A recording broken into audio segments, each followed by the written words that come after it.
असं जाड होत गेली की त्यांनी मोठे कपडे विकत घ्यायचे की डायटिंग करायचं, असे दोन पर्याय असतात.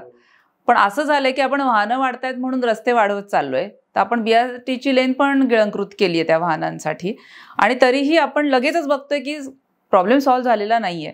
कारण मुद्दा तोच आहे की वाहनांची संख्या कमी करणं आणि सार्वजनिक वाहतूक वाढवणं हा एकच पर्याय असतो वाहतूक कोंडीवरचा, त्याला दुसरे कुठलेही पर्याय नाही.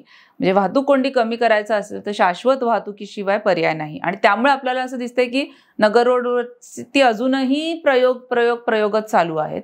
आणि हे करताना मी असं म्हणेन की वाहनं आणि बसेसच्या मधला जो हे काय होतं, भांडण होतं असं म्हणूयात आपण, की खाजगी वाहन चालकांना वाटत होतं की आमची जागा गेली आहे, ह्याच्यामध्ये पादचाऱ्यांचा कोणीच विचार केला नाही.